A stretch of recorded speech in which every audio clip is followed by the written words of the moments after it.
Bueno, el tema de hoy que vamos a avanzar corresponde a la elaboración de la historia clínica en obstetricia.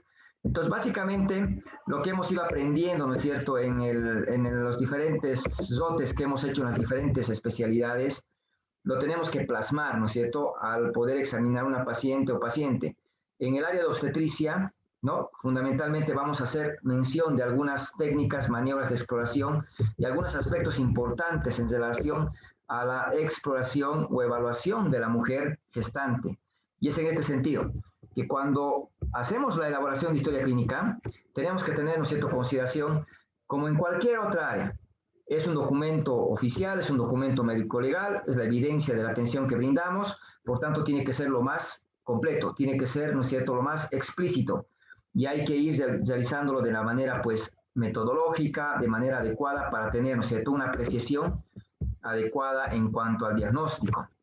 Y es así que cuando hacemos referencia a la historia clínica en obstetricia, ¿no?, básicamente vamos a considerar algunos aspectos importantes que vamos a ir remarcando, ¿no? Como en cualquier historia clínica, tenemos la posibilidad de poder, ¿no es cierto?, tener formatos o estructuras de una historia clínica que nos ayuden, ¿no es cierto?, a poder desarrollar el escrito correspondiente, ¿no es cierto?, a la evaluación que vamos realizando. En este sentido, al igual que en cualquier otra paciente, la fecha y la hora es lo inicial que vamos a tomar en cuenta, ¿no? La fecha y la hora para iniciar la historia clínica.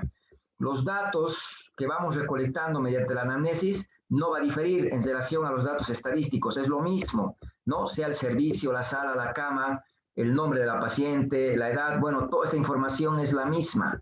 La fuente de la historia, bueno, como corresponde, en la mayoría de los casos la obtenemos de la propia paciente, ¿no? Y la confianza la vamos estableciendo mediante la coherencia, la relación de las respuestas que vamos recibiendo en la anamnesis, ¿no? Motivo de consulta, no hay mucho que mencionar.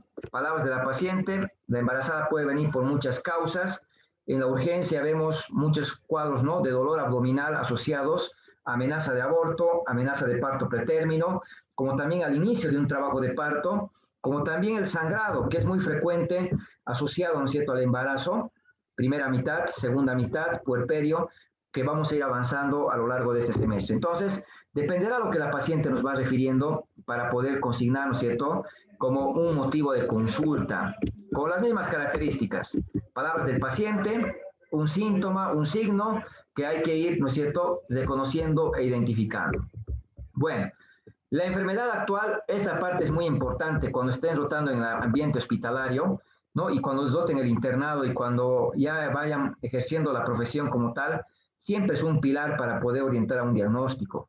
Y ahí no va a cambiar las recomendaciones, usar términos médicos, el poder describir, ¿no es cierto?, en base a la cronología del cuadro clínico, ¿no?, pero siempre registrando al final de la narrativa del cuadro clínico que la paciente presenta, el antecedente o el dato, ¿no es cierto?, que si la paciente está embarazada o no. Una paciente puede acudir por sangrado. El sangrado tiene diferente significado si es que yo registro en la enfermedad actual que la paciente refiere que está cursando un embarazo, porque hay otras causas ajenas al embarazo que pueden provocar sangrado. Por ejemplo, ¿qué patologías de tipo ginecológico pueden asociarse a un sangrado genital?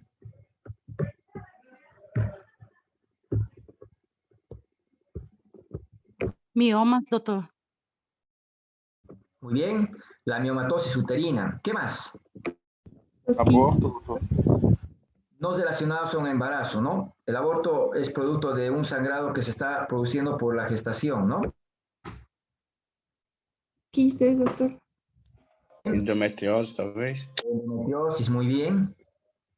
Cáncer uterino. Cáncer cervicuterino, muy bien. Entonces, el hecho de que la paciente, ¿no es cierto?, acuda al servicio de ginecología obstetricia, no quiere decir que necesariamente sea un embarazo la que estoy valorando. Pensemos, toda mujer en edad fértil, ¿no es cierto?, es considerada potencialmente un embarazo. Sobre todo si ha iniciado la actividad sexual, hay que considerar la posibilidad de un embarazo, correcto. Pero no puedo asumir que todas las mujeres que acudan a mi consulta o a la urgencia estén embarazadas. Un sangrado puede deberse, como ustedes me dicen, a un cáncer cervicuterino, pólipos, ¿no es cierto?, cervicales, endometriosia y mioma uterino. Bueno, hay varias causas, ¿no? Ruptura de varices vaginales. Entonces existen muchas causas por las cuales puede producirse un sangrado. No hemos tenido muchos casos, pacientes con desgarros poscoitales, por ejemplo, que vienen con un sangrado tan abundante que vamos pensando, ¿no? Lo primero, un aborto. Está muy bien, hay que pensar en esa posibilidad de aborto, pero también hay que pensar de que hay otras causas no obstétricas que puedan provocar un sangrado, ¿no? Y en ese sentido es muy importante en la anamnesis establecer si la paciente está o no está embarazada. Y la paciente ya nos dice, ¿no es cierto? Estoy embarazada, doctor, de 8 meses, estoy embarazada de 3 meses. Probablemente, cuando hablamos de obstetricia, vamos a considerar el embarazo no en meses, ¿no? Sino más bien en semanas. Pero no siempre la paciente puede establecerte el tiempo de su embarazo en semanas. Hoy en día tenemos, sí, pacientes que vienen, ¿estás embarazada? Sí, doctor, estoy embarazada de 13 semanas, porque eso me han dicho en el último control que hice. Bueno, entonces lo anotaremos como tal, ¿no es cierto?, en esta sección de la historia clínica, ¿no? Refiere embarazo de 13 semanas. Es importante establecer, ¿no es cierto?, el tiempo del embarazo, para dar un significado mejor al cuadro, ¿no es cierto? Si la paciente tiene sangrado, por ejemplo, genital, y le está diciendo que está embarazada de 13 semanas, lo tengo que asociar a la hemorragia asociada al embarazo. Y ahí entra, ¿no es cierto?, la primera mitad que vamos a determinar. El embarazo lo divido en dos partes. Primera mitad hasta las 22 semanas, antes de 22 semanas. O sea, hasta 21 semanas con 6 días. Porque cuando cumple 22 semanas, comienza la segunda mitad. Y es ahí donde tenemos que pensar. 13 semanas es antes de 22. Entonces estoy en la primera mitad. ¿Hay causas que provocan sangrado en la primera mitad? Sí, lo que me han dicho hace rato. Aborto, el embarazo ectópico, la enfermedad trofoblástica que vamos a ir aprendiendo en este semestre. Entonces radica ahí la importancia de que es importante indagar si la paciente está o no está embarazada. Si está embarazada, habrá que registrarlo y también estableciendo el tiempo del embarazo para poder orientar, ¿no es cierto?, en la posible causa que está llevando a la hemorragia. Después de ese dato del embarazo, vamos a preguntar si la paciente percibe que el niño se mueve. Esto es bien importante, establecer si hay movimientos fetales, ¿no es cierto? Considerando, ¿no?, que vamos a ir viendo más adelante, hay edades a partir de las cuales podemos encontrar algunos hallazgos, por ejemplo, el movimiento del feto, ¿no? Entonces eso vamos a interrogar. Si la paciente ha hecho controles, ¿cuántos controles ha realizado? ¿Dónde los ha realizado? Es muy importante, ¿no es cierto?, para poder saber si está cumpliendo, ¿no es cierto?, con los controles prenatales que nos permiten identificar factores de riesgo. Hay muchas pacientes que no vienen a controles y eso sí es un factor de riesgo porque no estamos identificando algunas situaciones que puedan comprometer el desarrollo del embarazo. El embarazo, ¿no es cierto?, lo vamos a dividir en dos mitades, hemos dicho. Entonces, después de la enfermedad actual, en una paciente que está hospitalizada, por ejemplo, una historia completa que tenemos para realizar, vamos a consignar datos de la historia del embarazo actual. Y esta sección le vamos a agregar solamente, ¿no es cierto?, a la gestante. Porque aquí tengo que hablar del embarazo. Porque aquí me interesa saber, en la primera mitad del embarazo, qué es lo que la paciente ha presentado. Vamos a preguntar sobre todo por las náuseas, por los vómitos que la paciente presenta en este periodo. La embarazada normalmente va a presentar náuseas y vómitos por muchos factores que los vamos a ir viendo en el tema de emesis, por ejemplo. Sobre todo vamos a pensar en el aumento de las hormonas. Y de las hormonas, la beta-HCG, que aumenta de forma brusca, ¿no es cierto?, de forma súbita, hace que el cuerpo no se adapte a estos niveles tan elevados y empieza a presentar los vómitos, que son muy frecuentes en la embarazada. Entonces, vómitos que pueden durar hasta las 13 semanas o hasta las 16 semanas. Entonces, eso es lo que tenemos que registrar. Si la paciente ha presentado náuseas, vómitos, ¿hasta cuándo los ha presentado? Después vamos a la segunda mitad, si es que corresponde, y ahí sobre todo relacionados al crecimiento del útero, ¿no es cierto? Porque ya vamos a encontrar que el útero al crecer comprime la vejiga. La paciente va a orinar a cada rato, ¿no es cierto? Porque no va a poder vaciar completamente la vejiga por esa compresión del útero que hace al estar apoyado sobre ella. Vamos a encontrar que como el útero crece, comprime las venas que retornan la sangre de las extremidades y eso hace también que haya un aumento en la presión hidrostática, ¿no es cierto?, favoreciendo a la salida de líquido al intersticio, llevando a los edemas. La embarazada normalmente tiene edemas que llegan por lo general hasta los tobillos, y eso también tenemos que registrarlo en esta sección, ¿no? Si la madre ya percibe, ya siente que su bebé se mueve, también tendríamos que anotar a partir desde cuándo ya siente el movimiento de su niño, y lo vamos a anotar. Movimientos fetales, desde qué momento está percibiendo, ¿no? Entonces, todo eso para tener ya una idea más global, ¿no es cierto?, del embarazo, además del cuadro que nos ha referido en un párrafo superior, ¿no? Los antecedentes, no creo que haya mucha dificultad porque es lo mismo, personales, familiares y ginecobstétricos. Entonces no va a cambiar el poder oriental que los personales tienen, no patológicos, patológicos, con todo lo que corresponde en sus secciones. Pero sí necesitamos, ¿no?, hacer énfasis en estos antecedentes ginecobstétricos. Y los antecedentes ginecobstétricos no puede faltar en ninguna paciente del género femenino, sea embarazo o no, no puede faltar. Esté en cualquier servicio que corresponda a cirugía, medicina interna, ginecobstetricia, no puede faltar los antecedentes ginecobstétricos. Porque muchas veces cuando estamos en la rotación de ginecología obstetricia, sí, cumplimos con este requisito de anotarlos. Pero cuando vamos a otro centro o a otro servicio como cirugía, y muchas veces vuelven con su misma historia para hacernos una interconsulta internos que han rotado, nos sorprende que no los registren. ¿Y dónde están sus antecedentes ginecobstétricos? Es que estamos pensando en una apendicitis, doctor. ¿Y acaso la apendicitis no entra en el diagnóstico diferencial de patologías ginecológicas u obstétricas? ¿Acaso no voy a diferenciar, por ejemplo, en un quiste de ovario que se ha torcido, en una enfermedad inflamatoria, en una EPI? No voy a pensar en un embarazo ectópico. Entonces, todo eso es importante a la hora, ¿no es cierto?, de recordar que la mujer siempre debe registrarse los antecedentes ginecobstétricos. Ahora, dentro de lo que son los antecedentes ginecobstétricos, muy importante, ¿no es cierto?, ir en un orden. Primero voy a hacer referencia a qué edad empezó a tener el sangrado menstrual, el primer sangrado menstrual, la menarquia.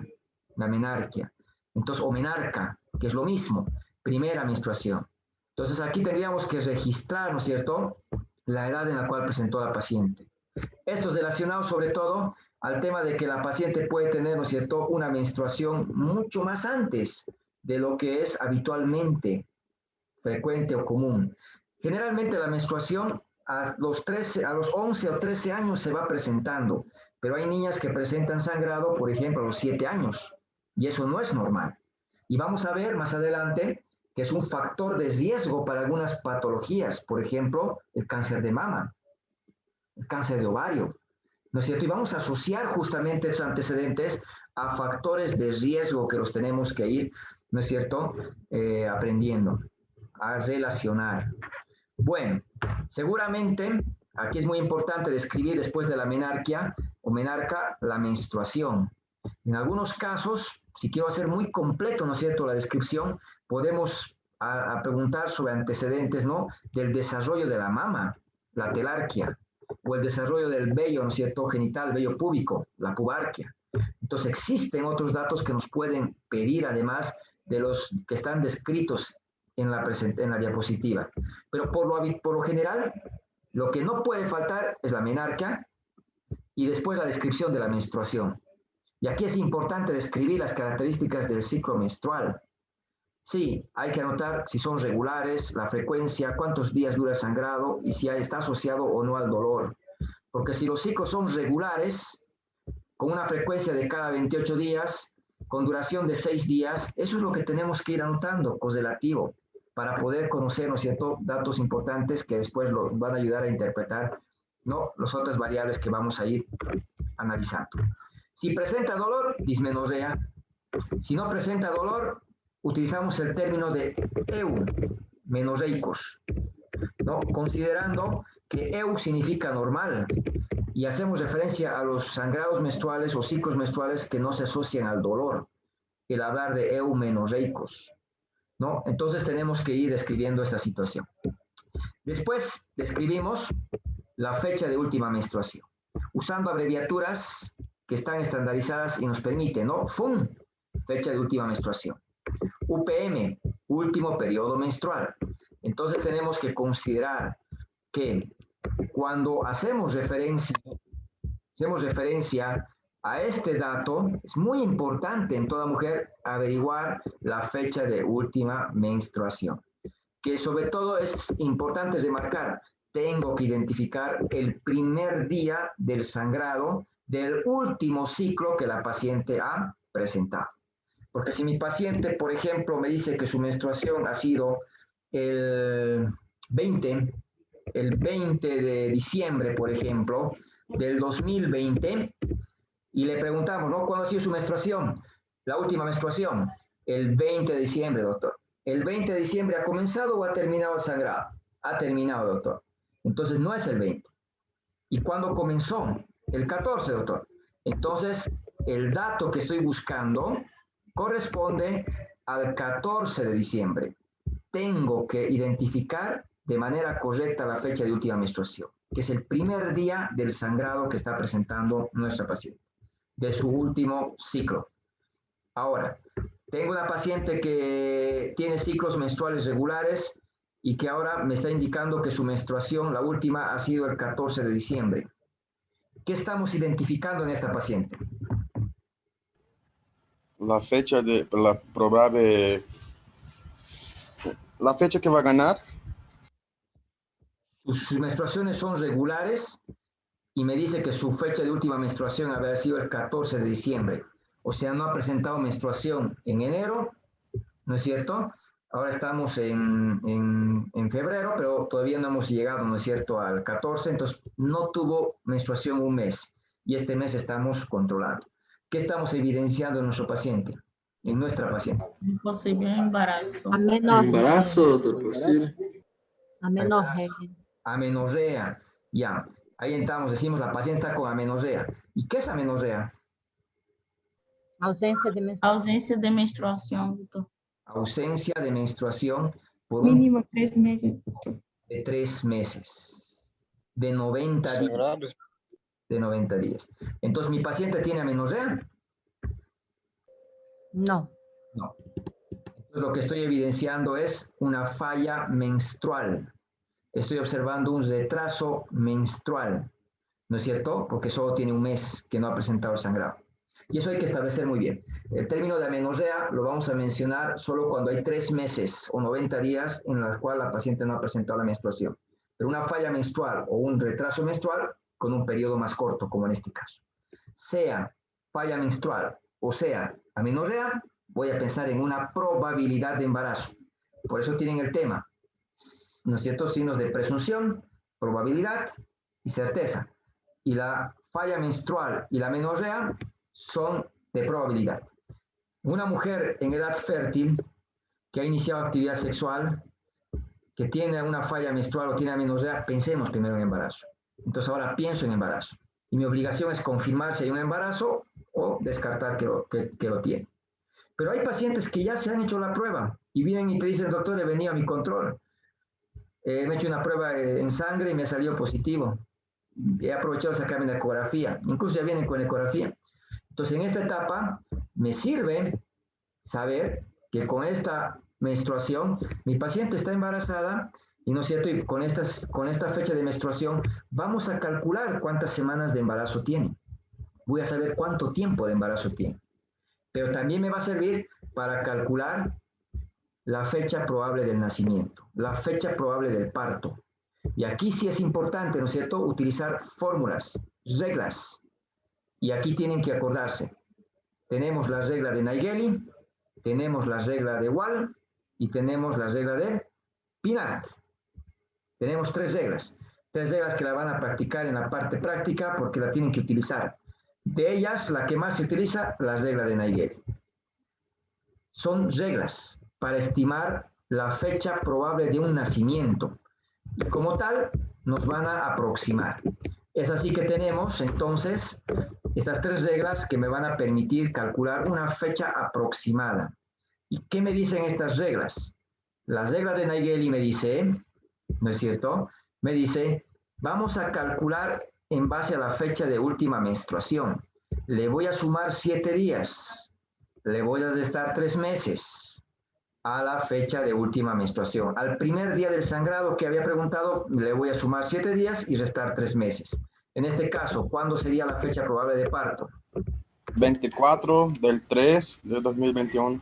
Muy bien, 24 del 3, ¿no? Bien, del 2021. En el caso 2, ¿cuánto sería?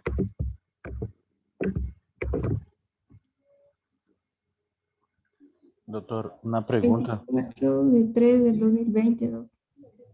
Sí, ¿qué Doctor, pregunta? Sí, adelante. el primero, ¿y si caso fuera 28 del 6 de 2020? ¿Cómo agregaría? ¿El 7 agregaría Por eso, aquí tenemos el el ejemplo. mes? Aquí tenemos el ejemplo. 25 de junio. ¿Cuándo sería? Sí, sí, sí, es de la primera de Nageli. Si los días 17, si fuera 28, Por eso, calcula con agregaría esto. los 7. Por eso, calcula con esto. Con 25 es lo mismo. El 2 de abril, doctor. Eso. Lo que su compañero me está preguntando está aquí abajo, justamente. No, Sí. sí, y una pregunta, si el 7 días cambia lo mes, Por es eso, por porque eso. Aquí está Sí. el caso. Aquí está el caso. Este es el caso. Me digas 28, 25 es lo mismo. Aquí está el caso. Su compañera, a ver, ¿cuánto me dicen? Ahorita te vamos a contestar. ¿Cuánto me han El dicho? 2 de 2 de abril. abril. 2 de abril. ¿Tu compañera dice? 4 del 3. No, 2 de 2 de abril. abril me ha dicho tu compañera. ¿Qué dice el resto?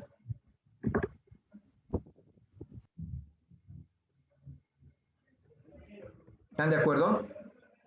Sí, doctor, porque ya cambia el mes, pero sería Sí, primero de pero sería primero, doctor. Ya. Entonces aquí vamos a lo que su compañero nos está preguntando, ¿no? Pues eso hay que ir viendo, acompañando las preguntas. Es lo mismo, el caso que nos preguntaba su compañero, me decía, ¿no? ¿Qué pasa si pasamos de mes? Aquí está el ejemplo justamente. Si tengo una paciente que su menstruación me dice el 25 de junio, si yo le sumo 7 al 25 de junio, ¿no es cierto? Obviamente se va a pasar del mes. ¿Por qué? Porque 25 más 7, ¿cuánto es? 32, 32. Y el mes de junio no tiene 32 días. El mes de junio, ¿cuántos días tiene? 31. 31, 30. doctor. Junio, De junio, 30. 30. Junio Entonces, 30. sí. Ahora, ¿por qué vamos sabiendo esto? Cuando en el hospital ustedes tienen el celular, ahí pueden ver el calendario, es accesible. Perfecto. No tuvieran el acceso al celular porque se arruinó, no tiene batería. Bueno, una manera fácil de recordar los meses, los días, cesamos el puño. Cesamos el puño. El dedo índice está ahí. Entonces cierro mi puño. Como pueden ver, hay lugares donde hay nudillo, entre nudillo, nudillo, entre nudillo, nudillo, entre nudillo y nudillo. Voy a empezar desde el dedo índice. Y donde caiga un nudillo es el mes que tiene 31. Enero, empiezo con enero, tiene 31. Febrero es la excepción, porque en este año tiene 28, el año pasado tenía 29. Febrero tiene no 30, tiene 29, 28, ¿no es cierto? 28. Marzo, nudillo, 31. Abril, 30, lo que está entre los nudillos. Mayo, sobre el nudillo, 31. Junio, entre nudillos, tiene 30. Entonces, junio tiene 30 días. Julio, sobre el nudillo, 31. Agosto, 31. Ah, o sea que julio tiene 31 y agosto también tiene 31. Septiembre, 30. Octubre, 31. Noviembre, 30. Diciembre, 31. Es una manera fácil de poder recordar en caso de que no tengan al alcance un calendario. En este caso, junio tiene 30. Por tanto, si le sumo 7 a 25, tengo 32. Pero como el mes solamente tiene 30, me paso 2 días al otro mes. Y eso es lo que ha hecho su compañera. Me ha dicho 02, porque se ha pasado a otro mes. Y coloco ese 02. Y como me he pasado a otro mes, ya no estoy hablando de junio. Ahora estoy hablando de julio. O sea, 07. Si les resto 3 a julio, si les resto 3 a 07, tengo el resultado 04, que sería abril. Y eso es lo que ha hecho su compañera. 04 del 2021. O bien, simplemente, si me paso a otro mes, como en este caso, en lugar de restar, ¿no es cierto?, 3, le resto 2 y ahí me quedo. ¿Está claro esta situación? Ahora, su compañero me decía, ¿qué pasa cuando la fecha de última menstruación es el 28 de cuándo me decías, doctor?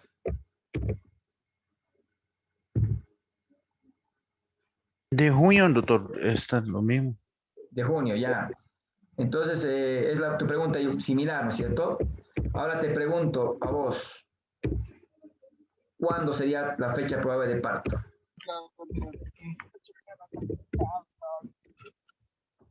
Lo explicado. ¿Cuándo sería la fecha probable de parto?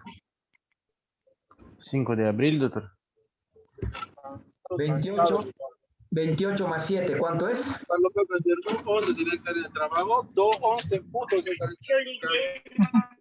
Pedirle 25. que puedan abrir los micrófonos.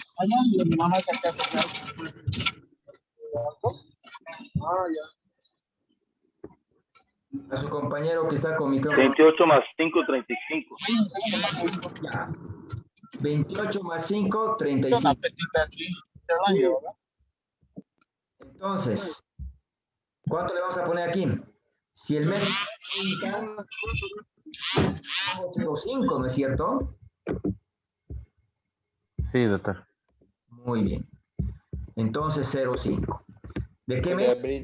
Abril. Porque solo le voy a restar 2. O porque lo convierto de junio a julio, igual le resto los 3 y me da los 4, ¿no es cierto? 2021. ¿Está claro esta situación? Sí, doctor. Muy bien. Entonces, no se olviden, cuando tengan una paciente que tiene su fecha de su último periodo menstrual al final del mes, le suman las 7 y si nos pasamos a otro mes, ¿no es cierto? Lo que hacemos es solamente restar 2 o simplemente lo convertimos al otro mes al cual se está yendo. Ya no es junio, ahora es julio y les resto los 3 y tenemos una fecha de menstruación. Eso en caso de que tengan una paciente cuya fecha de última menstruación esté al final del mes. ¿Qué puede pasar? Puede pasar, ¿no? Entonces les recomiendo que lo hagan con las reglas de Naegeli, que es la que más utilizamos, pero nuevamente repito, son reglas, ¿no? Que las podemos utilizar o la de Naegeli o la de Wall. Wall me dice, súmale 10 días y réstale 3 meses al primer día del sangrado de nuestra paciente. Por tanto, en este caso, no va a ser, pues, ¿no es cierto?, 7, sino 10. Y 17 más 10 tendría que ser para el 27, menos 3 meses para marzo del 2021, ¿no es cierto? Entonces, esta es otra regla, la regla de igual, más 10 días menos 3 meses. La regla de Pinar la tengo que conocer, pero no la voy a utilizar, porque la regla de Pinar nos calcula igual como igual.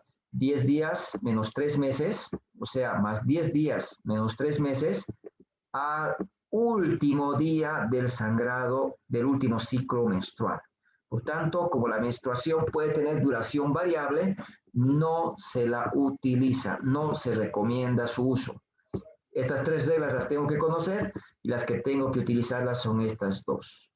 De preferencia, en sus cálculos, cuando vayan al hospital, empezaremos calculando con Naegeli. Si mi docente, si el médico que está de guardia me pide que haga con WAL, lo utilizo. Y si me dice con Naegeli, la utilizo. Me voy a adaptar siempre a las exigencias de mis docentes, ¿no es cierto? Es en este sentido. No se olviden que esta fecha que estamos calculando es una fecha probable. El niño puede nacer un poco antes o puede nacer después. Se está calculando más o menos para una gestación de 40 semanas. Por tanto, no es exacto. No siempre nace la misma fecha que calculamos. Es una regla que yo tengo que cumplir y la tengo que realizar para estimar más o menos cuándo va a nacer. No se olviden que en un embarazo tiene que nacer en la edad llamada de término.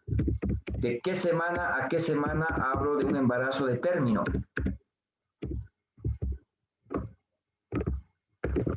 38, a partir de 38 semanas. Ya, desde 37 semanas, y esto tienen que dominarlo hasta las 41 semanas, punto 6. El embarazo de término es desde 37 semanas hasta 41 semanas con 6 días. Por tanto, un embarazo de término puede ser 37 semanas, sí, 38 sí, 39 sí, 40 sí, 41 sí, 41 un día, 2 días, 3 días, 4 días, hasta 6 días sí. Ese es un amplio rango para que el niño nazca, ¿no es cierto? Entonces, en este periodo, el niño puede nacer con menos posibilidad de que no se pueda adaptar. El niño se va a poder adaptar mejor a la vida extrauterina. Pero, si hago referencia a un embarazo pretérmino,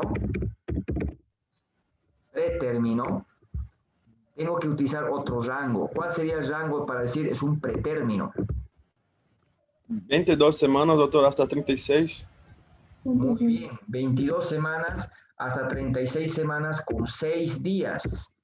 Así le falte un día, es pretérmino. Porque si cumple un día más, ya tiene 7 días y pasa a ser 37. Y 37 no es pretérmino, es de término. Como también, si de 41.6 pasa un día, mañana mi paciente ya no es de término, mañana es post-término. Es un embarazo prolongado, porque cuando se cumplen las 42 semanas es post-término.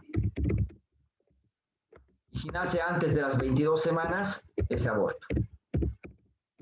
O sea que hasta las 21 semanas con 6 días puede, ¿no es cierto?, perderse el embarazo y lo marcamos como aborto. Esto tienen que conocer muy bien, esto tienen que repasar, porque esto decide muchas conductas. El pretérmino no está maduro, no puede nacer. Tiene 36.5, le faltan 2 días, no importa, no puede nacer.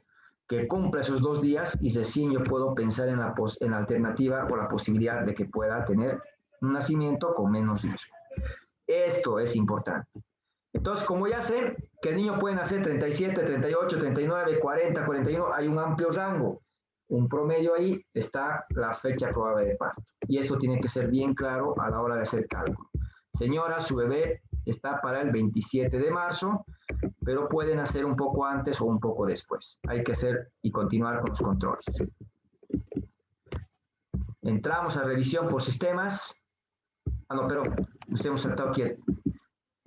Después de calcular la fecha probable de parto, voy, ¿no es cierto?, preguntando sobre el inicio, ¿no?, la edad en la que inicio la vida sexual, ¿no? El inicio de vida sexual activa, el IPSA. ¿A qué edad empezó a tener relaciones sexuales? Número de parejas sexuales, ¿no es cierto?, con las que tuvo contacto.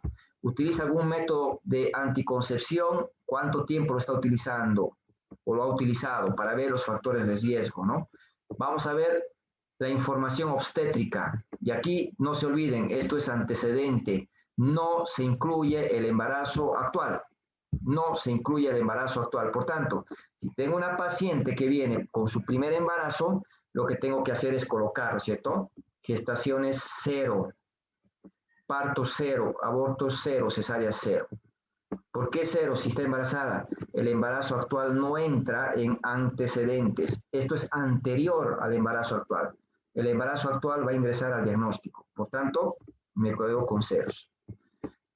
Pregunto, antecedente de flujos vaginales y la fecha del último Papa Nicolau.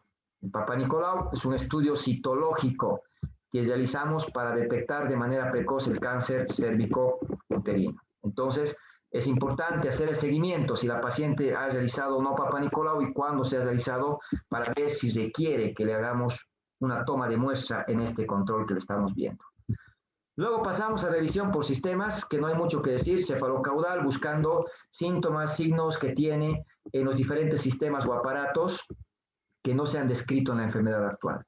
Por tanto, si la paciente tiene dolor, si tiene alguna molestia, un sangrado, lo vamos a referir, ¿no es cierto?, a la enfermedad actual para no repetir y colocar si no hay ninguna otra sintomatología sin particular, ¿no?, en cada uno de los sistemas o aparatos que no están, ¿no es cierto?, identificados, nada. Examen físico general, esto lo vamos a ir viendo en las diferentes patologías. Importante saber el peso, la talla, importante ver los signos vitales. Bueno, esto no cambia. Muy importante el examen físico general y el regional. La embarazada también tiene ojos, nariz, boca, cuello. Hay que examinarla. Muchas veces llega la embarazada directo, ¿no es cierto?, a medir la altura del útero, directo al abdomen. Hay que escuchar ese corazón, hay que revisar, ¿no es cierto?, a la paciente en su integridad. Sin embargo, las diferentes maniobras de examen que se realizan en cada región, ¿no es cierto?, no van a diferir.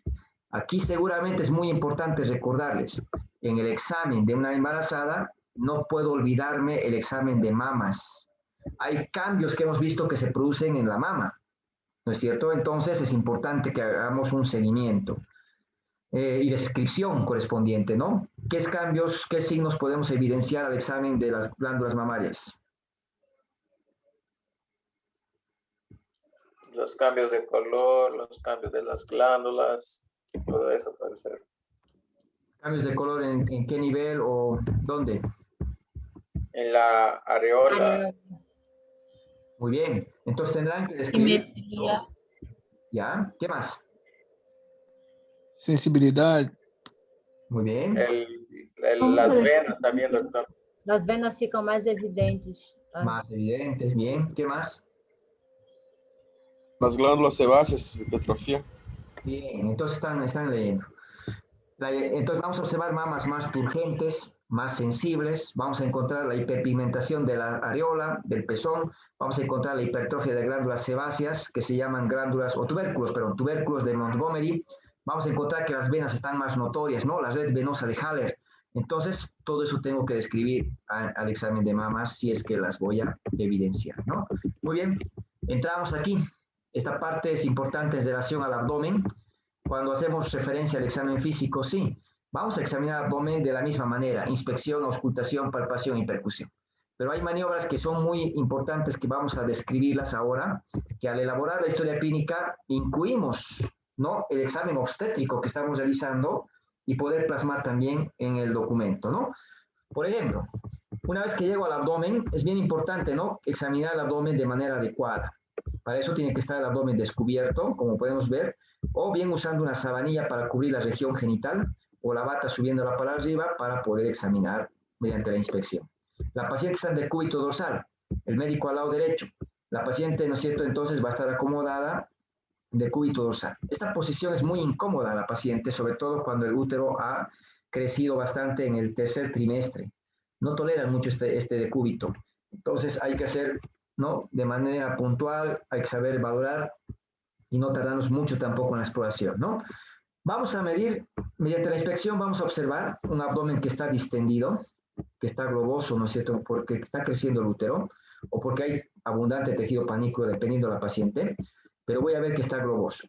Puedo observar estas estrías, que sobre todo en las primigestas, el primer embarazo, se muestran de color así, rojo, vivo. Estos son zonas de adelgazamiento que se ha producido porque la piel se está estirando por ese crecimiento del útero. Las pacientes pueden la piel húmeda y se puede evitar esta formación de estrías justamente utilizando, ¿no es cierto?, en algunos casos, pues, aceites, ¿no?, que puedan humedecer la piel y favorecer que se vaya distendiendo sin provocar estas estrías. Ahora, medimos la altura del útero con una cinta métrica que la tienen que tener, cinta de costurera, que vamos a aplicar colocando, ¿no es cierto?, a nivel de la sínfisis del pubis, fijando por encima del pubis con el dedo índice y extendiendo la cinta a lo largo de la línea media, ¿no?, recorriéndola entre el dedo índice y el dedo medio. Entonces, lo que hacemos es con el borde cubital palpar el fondo del útero y ver hasta dónde llega la cinta en centímetros para poder medir la altura del útero, ¿no? Y eso es lo que nos ayuda a poder establecer una medición correcta de la altura uterina, que ahorita vamos a ir explicando más. Después de medir la altura del útero, tengo que palpar al feto para saber cómo está acomodado, cuál es la estática fetal. Y ahí tengo las 4 maniobras de Leopold para poder establecer. Una vez que ya sé cómo está acomodado el feto, voy a acomodar mi palma de mi mano en el fondo del útero para sentir si tiene contracciones. Y si tiene contracciones, tendría que determinar en un tiempo de 10 minutos. Durante 10 minutos siempre controlamos si hay contracciones. Y si hay contracciones, ¿cuántas? 3 contracciones en 10 minutos. Con duración de 30 segundos. Tenemos que agarrar un reloj y controlar y marcar una cruz leve intensidad, 2 cruces moderada, 3 cruces intenso. Una cruz. Con la mano que está apoyada puedo deprimir, hundir mis dedos. Y puedo hundir a través de la pared abdominal y a través de la pared uterina y poder tocar incluso partes fetales cuando hay una contracción de leve intensidad. Cuando aumenta 2 cruces, puedo hundir la pared del abdomen, pero no puedo hundir la pared uterina y no tocar las partes fetales. Y con 3 cruces no se puede hundir ni siquiera la pared abdominal. Entonces, esto es lo que vamos evaluando mediante la palpación.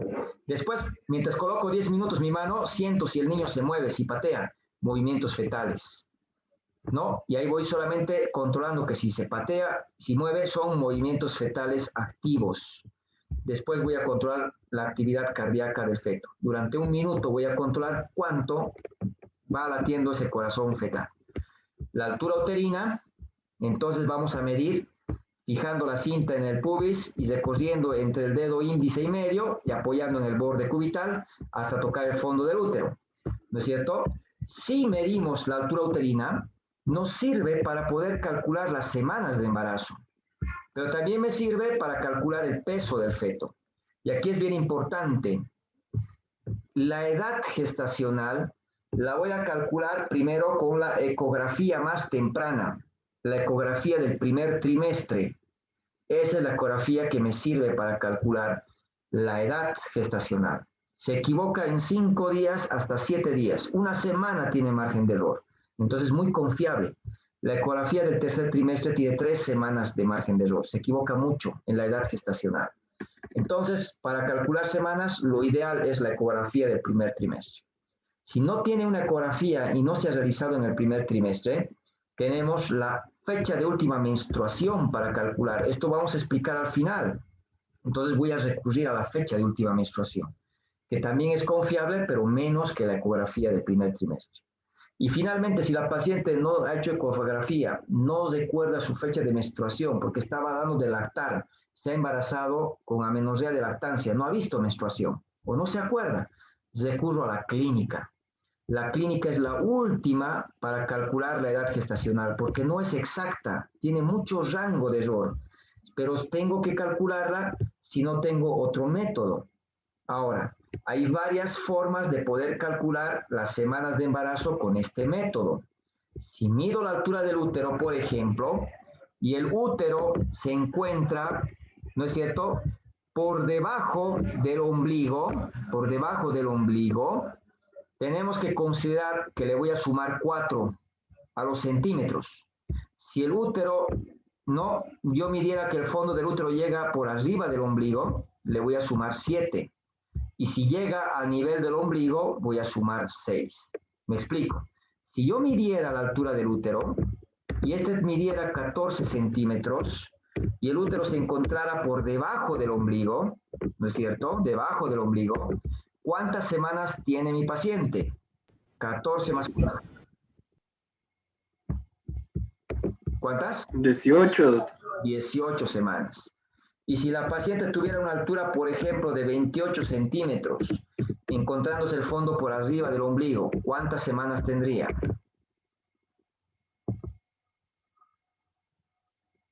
35, ¿no?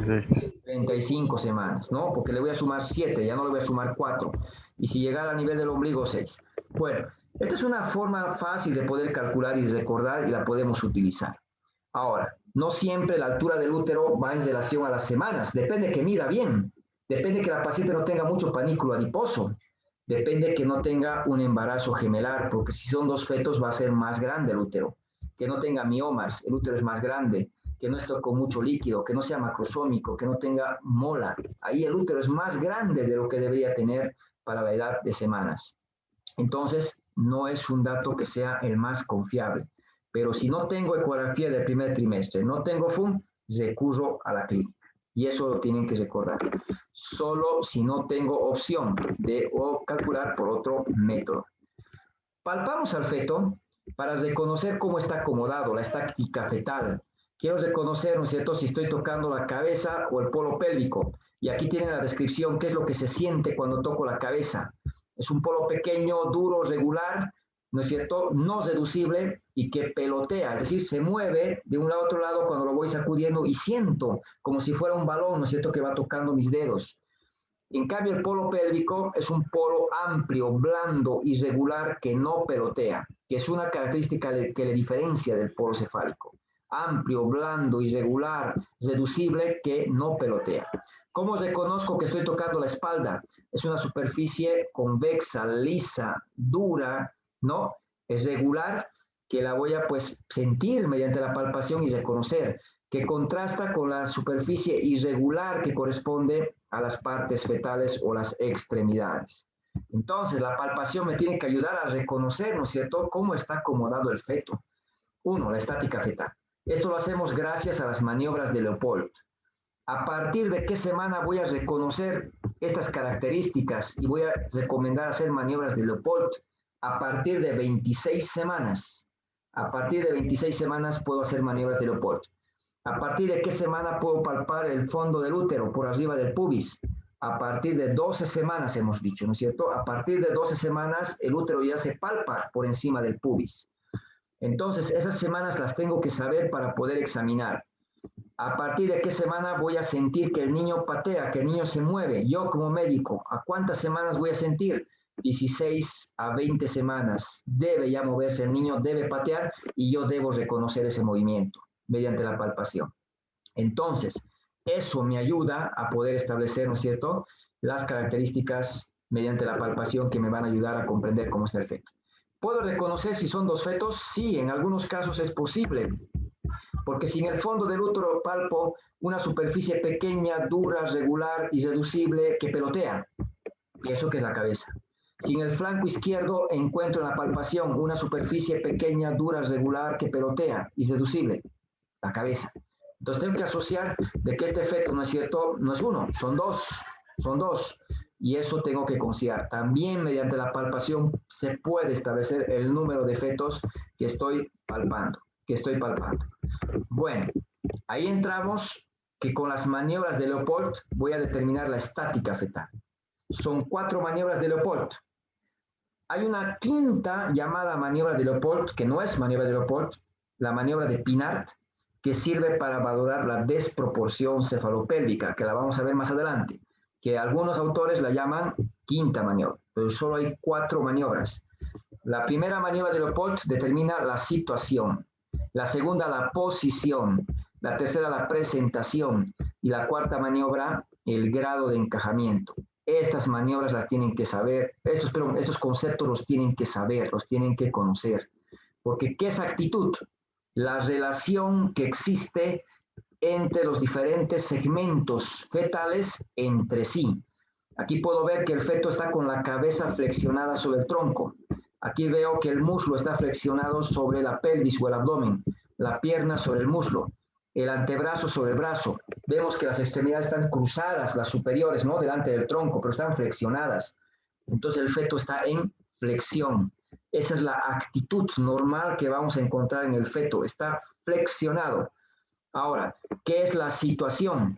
Es la relación del eje del ovoide fetal y del ovoide uterino en relación al eje longitudinal de la madre. Al eje longitudinal de la madre.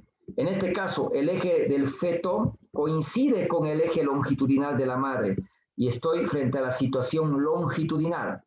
Aquí el eje del ovoide fetal no coincide con el eje longitudinal de la madre, forma un ángulo de 90 grados. Estoy en la situación transversa. Aquí puedo encontrar la situación oblicua. De preferencia, se prefiere no hablar de la oblicua porque esto es transitorio. En las pacientes que han tenido muchos niños, el útero es flácido, la pared abdominal es flácida y entonces el niño puede estar acomodado de esta manera. Lo que pasa cuando empieza el parto es que se vuelve a longitudinal o se vuelve a transverso. Entonces se prefiere hablar de situación longitudinal y situación transversa. ¿Qué es la posición? Es la relación que existe o que guarda el dorso fetal, su espalda, con el hemiabdomen materno, en este caso derecho. Feto tiene una posición dorso-derecha, su espalda del feto está hacia el flanco derecho de la madre, por tanto es posición dorso-derecha. Aquí encuentro que el feto tiene una posición dorso izquierdo. ¿Qué es presentación? Presentación es el polo del feto que está en relación con el estrecho superior de la pelvis materna. Hemos llevado, ¿no es cierto?, que la pelvis menor tiene un orificio de entrada, el estrecho superior, tiene un orificio de salida, el estrecho inferior, y algo que está en medio es la excavación. Entonces, el estrecho superior, que es el orificio de entrada, voy a ver qué parte del feto está en contacto con ella. En este caso está la cabeza.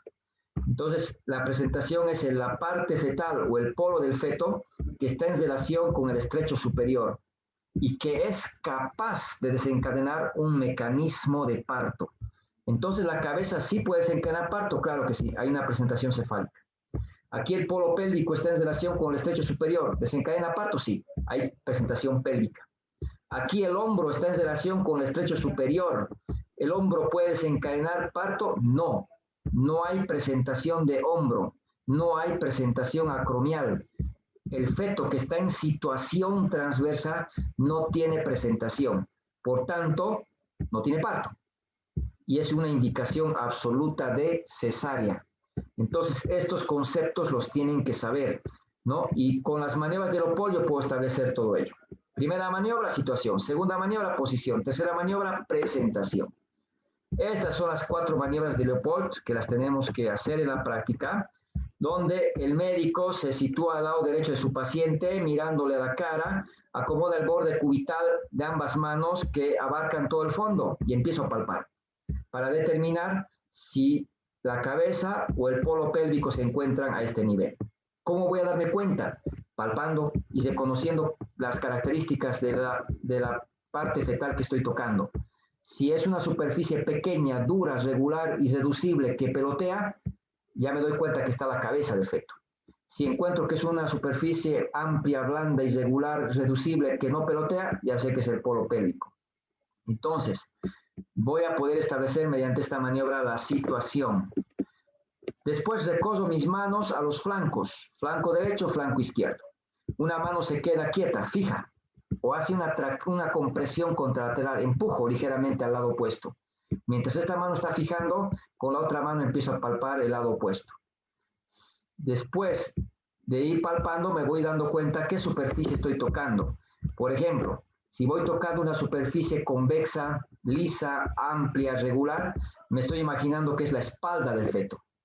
Y ahora esta mano se queda quieta, fija, o hace una ligera, ¿no?, tracción, empuja, una ligera presión en sentido contralateral.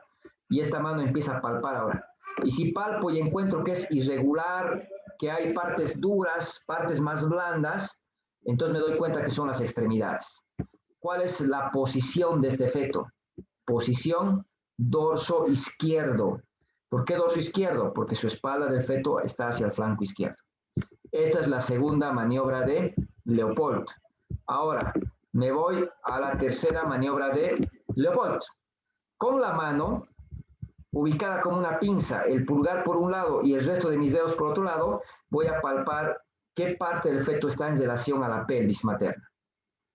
Y aquí me doy cuenta que estoy palpando un polo pequeño, un polo duro seguramente, un polo regular, y lo voy a ir moviendo, lo voy a ir sacudiendo, y al sacudir voy a sentir que va a golpear mis dedos. Eso es el peloteo. Entonces me doy cuenta que tiene una presentación cefálica. Entonces la tercera maniobra determinaba la presentación cefálica. La cuarta maniobra de Leopold, el médico sigue al lado derecho, mirando los pies de su paciente ahora. Ha cambiado de orientación nada más. Ya no miro la cara, miro los pies. Y acomoda las manos como estamos viendo la imagen. Y lo que va a hacer es empujar hacia caudal, intentando introducir la punta de mis dedos hacia la pelvis. Si la cabeza estuviera alta, estuviera libre, esa maniobra la puedo realizar con facilidad y mis dedos se van a entrar un poco hacia la pelvis. Pero si la cabeza estuviera dentro de la pelvis, si estuviera encajada, entonces mis dedos no pueden entrar y encuentran una resistencia. Entonces puedo encontrar presentación móvil, presentación libre. Puedo encontrar que la cabeza esté apoyada, presentación insinuada. Puedo encontrar que la cabeza esté adentro, presentación encajada.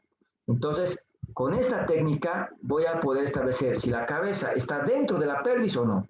Y eso es lo que vamos evaluando al valorar el encajamiento que pueda tener nuestro paciente, ¿no? Bueno, esa es la cuarta maniobra de Leopold que se va realizando para ver el grado de encajamiento. Entonces, es muy importante, ¿no es cierto?, ir reconociendo cómo está el feto acomodado, la estática fetal, a partir de 26 semanas con las 4 maniobras de Leopold. Una vez que hemos establecido, este feto tiene una situación longitudinal, tiene una posición dorso derecho, tiene una presentación cefálica fija, porque está, ¿no es cierto?, la cabeza dentro de la pelvis. Ahora me toca escuchar los latidos. Para escuchar los latidos, voy a escuchar en el foco de máxima auscultación. ¿Dónde es eso? El hombro anterior. El hombro anterior del feto es lo que voy a buscar. Porque desde el hombro voy a poder proyectar hacia el corazón. El corazón al latir conduce al pulmón, que está lleno de líquido, porque el feto no tiene aire en el pulmón, tiene líquido. Desde el pulmón que está con líquido va al tórax, del tórax al brazo y del brazo al hombro. Entonces, ¿qué tengo que hacer? Si el feto es dorso derecho, ¿dónde voy a buscar el foco para escuchar el corazón? Al lado derecho, al lado derecho. Si el feto tiene presentación cefálica, ¿dónde voy a buscar? Debajo del ombligo. Entonces, muy importante saber cómo está el feto. Si el feto estuviera pélvico con dorso izquierdo, ¿dónde voy a escuchar el corazón? Al lado izquierdo, porque ahí está su dorso. Arriba del ombligo, porque el feto está en pélvico.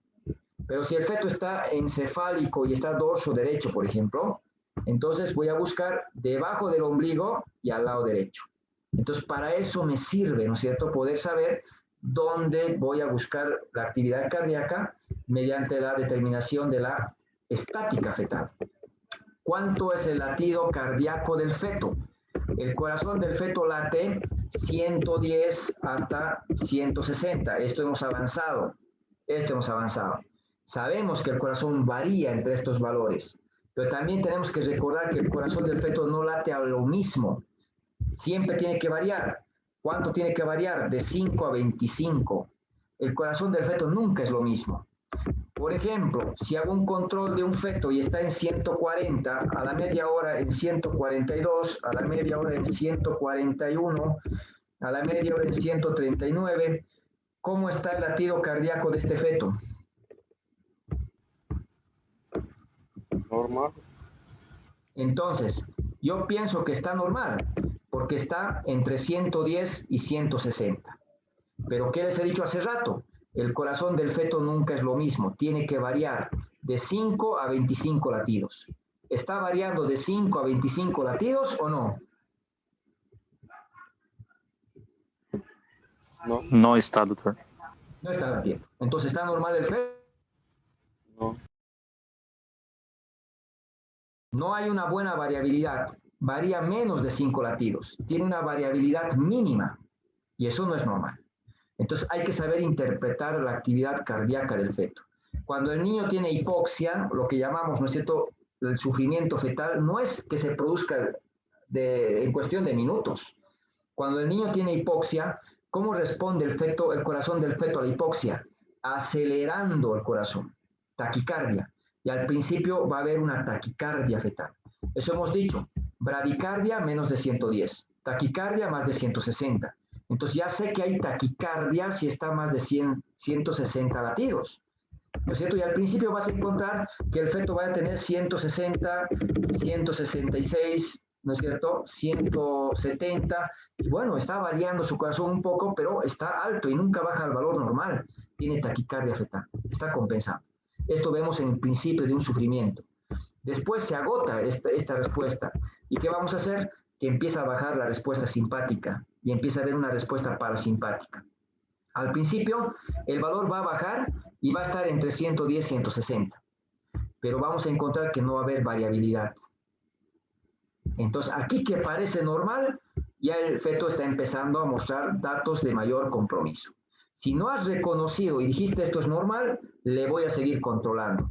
¿Y qué va a pasar en el siguiente control? El feto va a tener frecuencia de 100, 80, Y ahí te vas a asustar porque el feto ya se está muriendo, porque ahora hay una respuesta parasimpática que está dominando. Le vas a romper bolsas, va a salir meconio, porque el parasimpático acelera el peristaltismo y relaja esfínteres. Y ahí le vas a entrar a operar a este niño. Y vas a sacar un niño que está en mal estado, porque no has controlado. Pero es que, doctor, he controlado cada media hora y estaba bien. No estaba bien. ¿Por qué no estaba bien? Porque no hay variabilidad, pues no hay una buena variabilidad. Este feto debería variar 5 latidos por lo menos, hasta 25, pero no llegaba a los 5, entonces no estaba bien. Eso tienen que tener mucho cuidado cuando controlen a los niños. Bueno, entonces eso es importante al monitorizar a los pacientes y poder interpretarlos correctamente. Pero ¿a partir de cuántas semanas voy a escuchar corazón? Mediante este instrumento, que es el ecosón o el Doppler con ultrasonido, hemos dicho que se escucha de 10 a 12 semanas si coloco encima de la sínfisis pubiana. Entonces te va a servir. Con este instrumento que es el estetoscopio de Pinar, a partir de 20 semanas. Tenemos todos los hospitales este instrumento, me facilita. Y si no tengo, aprenderé a utilizar el Pinar. Ya que la ecografía me detecta más rápido, sí, pero no me permite, ¿no es cierto?, tenerlo todo el tiempo el ecógrafo y utilizarlo. Entonces, a los 6 semanas ya puedo detectar la actividad cardíaca. Pero para monitorizar a un feto, de preferencia voy a utilizar este estetoscopio, ¿no?, con efecto Doppler, llamado ecosón también, que me permite, ¿no es cierto?, no solo escuchar, sino ver el número que va marcando. Doctor, el paciente está sufriendo, está variando mucho. ¿Cuánto está? Desde 139, doctor, llega hasta 152. ¿Qué opinan de esa frecuencia cardíaca? ¿Está bien o está mal? Normal. Está bien, doctor. Normal. Está normal, pero te asustaste porque llegó a 152. Está entre 110 y 160, sí. Hay buena variabilidad, sí. Entonces está bien ese feto. ¿Acaso nuestro corazón siempre late 70, 70, 70, 70? No, nuestro corazón fluctúa, también varía. Y el feto con más razón. Entonces hay que interpretar correctamente, hay que evaluar una actividad del corazón de manera adecuada para no tener malas interpretaciones. Bueno, aquí tenemos un video bien cortito para mostrar las maniobras, ¿no?, de Leopold para poder, ¿no es cierto?, consolidar ya lo que se va haciendo justamente en el ámbito de la semiología de tipo obstétrica, cuando vamos evaluando, ¿no es cierto? Entonces, aquí vemos cómo se va viendo una paciente que está en decúbito dorsal, dos rodillas flexionadas, colocamos la sínfisis pubiana en la cinta métrica y entre el dedo índice y medio recorremos la cinta y con el borde cubital buscamos el fondo uterino, ¿no? Entonces ahí medimos en centímetros. Después hay que hacer las maniobras de Leopold. Abarco con mis bordes cubitales el fondo del útero y palpo para reconocer. Si voy sintiendo que es un polo amplio, blando, irregular, ¿no?, irreducible, me doy cuenta que es el polo pélvico. Después, las manos tienen que recorrerse desde el fondo uterino hacia los flancos, derecho e izquierdo. Y hemos dicho, una mano fija, se queda quieta o empuja un poco, y la otra palpa. Aquí encuentro duro, aquí encuentro blando, aquí encuentro duro, es irregular. Aquí están las extremidades. Ahora esta mano fija y la otra mano palpa. Encuentra que es duro, duro, regular, convexo, aquí está su espalda. Posición dorso derecho. Ahora, la tercera maniobra de Leopold. Voy a palpar, ¿no es cierto?, como una especie de una C. El pulgar por un lado y el resto de los dedos por el otro. Palpo un polo pequeño, duro, y es el peloteo, moverlo de un lado a otro lado. Y ahí se siente como la cabeza, ¿no es cierto?, golpea. Entonces ya sé que es una presentación cefálica. Ya me estoy ubicando cómo está acomodado el feto. Cuarta maniobra, miro a los pies. Mis puntas de mis dedos las estoy deprimiendo y se hunden. Como puedo ver, se hunde, porque la cabeza está libre, la cabeza está alta, está móvil. Entonces la cuarta maniobra veo que no está encajada. Como es dorso derecho, el corazón lo voy a escuchar a la derecha. Como es cefálico, voy a escucharlo debajo del ombligo y coloco el gel ahí para poder escuchar con el instrumento. Prendo.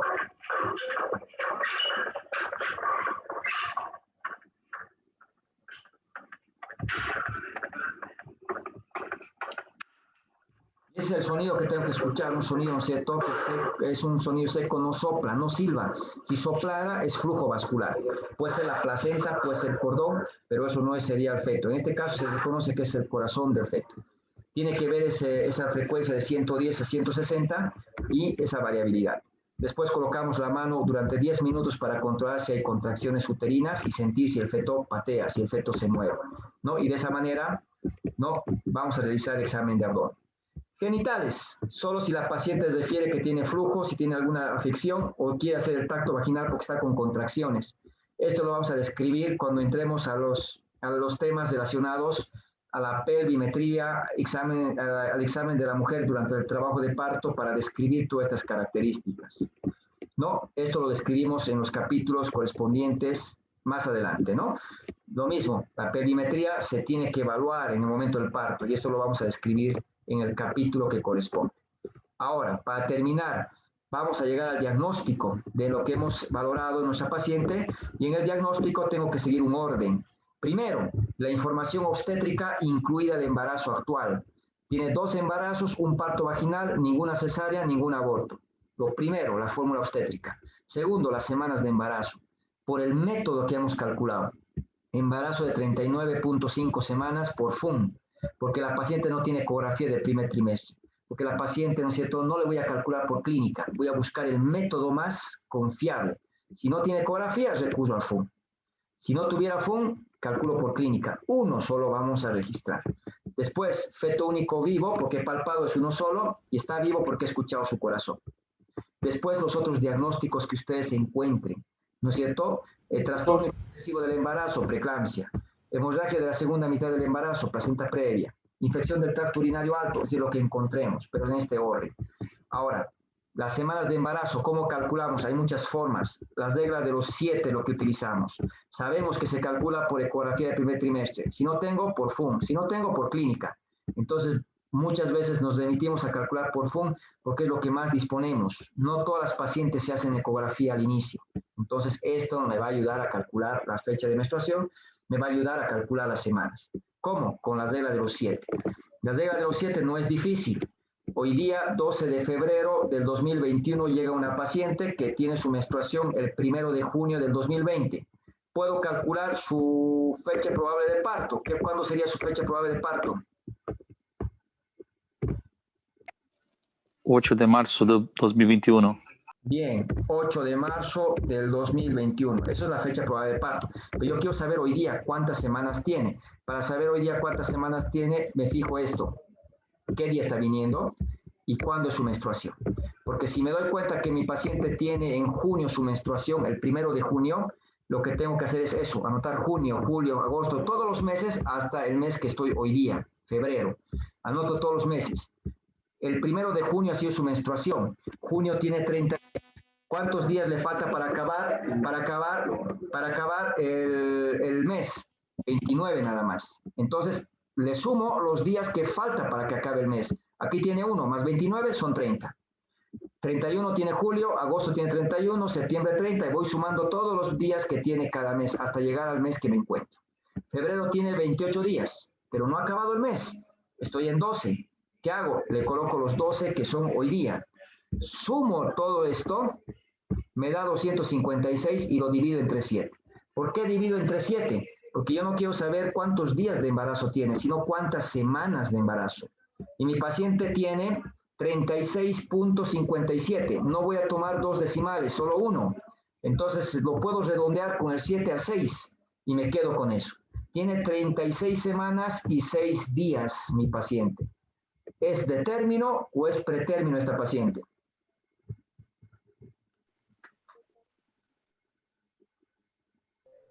Pretérmino, doctor. Pretérmino, tiene 36 semanas y 6 días. Lo mismo, hoy día llega otra paciente con su menstruación el 24 de agosto del 2020. ¿Qué hago? Me fijo en agosto y anoto agosto, septiembre, octubre, hasta febrero, que sería el mes que me encuentro hoy día. Agosto tiene 31 días. Entonces, ¿qué voy a hacer? Le voy a sumar 7, ¿no es cierto?, para acabar el mes. Porque 24 más 7 es 31. A septiembre le pongo 30, 31, 30, 31, 31, 12. Lo mismo, voy anotando. Y una vez que sumo, ¿no es cierto?, que sumo, me va a dar 172 días. Lo divido entre 7 y me da las 24.6. Mi paciente tiene 24 semanas con 6 días. Eso es lo que hacemos para calcular las semanas por fecha de menstruación. Es un método que parece un poco moroso, sin embargo es uno de los métodos que es fácil de explicar y es muy fácil de poderlo implementar. Hay más métodos que los van a ir llevando en la parte práctica, pero para la parte teórica me quedo con la regla de los 7 para que veamos el cálculo. No tiene ecografía, no tiene o no recuerda su fecha de menstruación, entonces recurro a la clínica. Y hemos dicho, hay diferentes formas. Una, viendo parámetros. Si el útero llega al ombligo, 22. Si llega entre el ombligo y el cifoides, 30. Si llega hasta el cifoides, 37. Entonces esto es memoria. Hemos dicho, si mido la altura del útero y está por debajo del ombligo, le sumo 4. Si está por arriba, le sumo 7. Si llega al ombligo, le sumo 6. Y puedo calcular de esta manera. Quiero calcular con una regla. ¿Existen reglas? Sí existen reglas. Alfred calcula en meses. No me sirve. Obstetricia manejo semanas. McDonald calcula en meses. Sí, no me sirve. McDonald también calcula en semanas. Esto me puede servir. Y mido la altura del útero y el útero mide 21 centímetros. Lo que tengo que hacer a estos centímetros es multiplicar por 8 y dividir entre 7, que es la fórmula. Y tengo las semanas de embarazo. ¿Cuántas semanas tendría una paciente con 21 centímetros de altura con la regla de McDonald?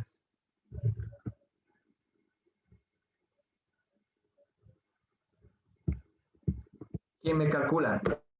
24 semanas. Muy bien, 24, perfecto. 21 por 8, 168. Dividido entre 7, 24 semanas. Y eso es lo que hacemos. Es otra manera de calcular, con una regla que está establecida, pero que sabemos que no es lo más confiable, no es lo ideal. Finalmente, ya para acabar, la altura del útero también me permite calcular el peso del feto. Y una de las reglas que vamos a recomendar es la regla de Johnson, porque es más confiable. Tiene un error de 100 gramos, más o menos 100 gramos. Mide la altura uterina, por ejemplo, 29 centímetros. Le voy a restar 11 si está encajado, o le voy a restar 12 si no está encajado. ¿Cómo sé que está encajado o no? Voy a saber mediante las maniobras de Leopold. Al resultado lo voy a multiplicar por 155, que es una constante, y me ayuda a establecer. Por ejemplo, 29 de altura, está con una presentación encajada. ¿Cuánto está pesando este feto aproximadamente?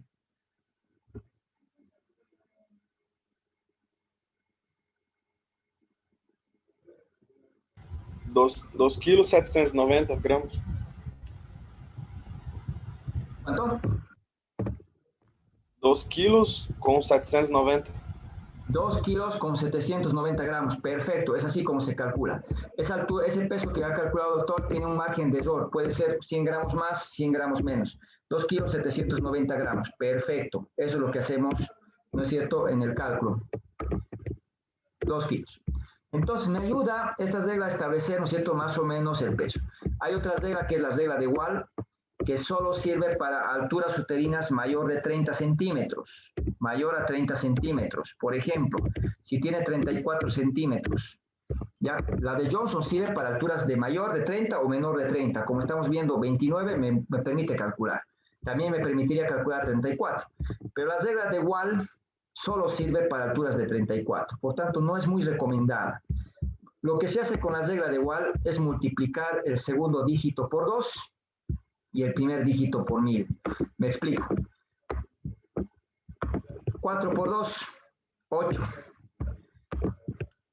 Y hemos dicho que el primer dígito lo multiplico por 1000. Si lo multiplico por 1000, se va a convertir en 3000, ¿no es cierto? 3, un 0, 2 ceros, 3 ceros.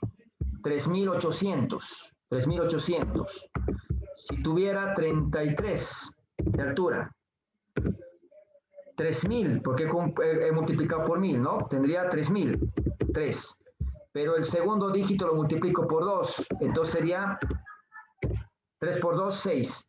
¿Cuánto pesaría el feto? 3600. Es muy fácil, es más rápido, ¿no es cierto? ¿Cuánto pesaría un feto con altura de 31?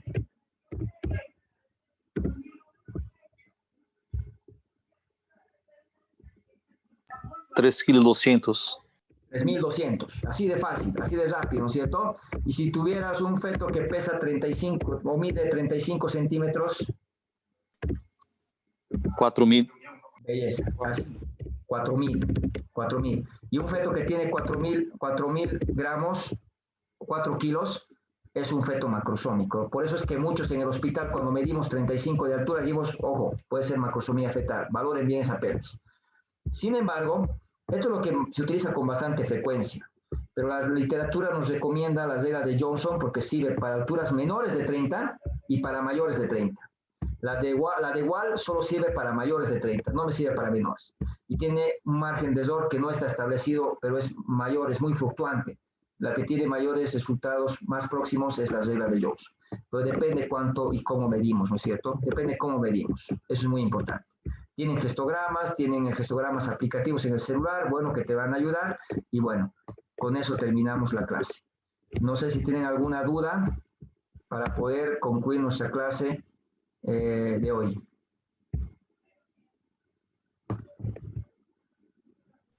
No, doctor. Está bien.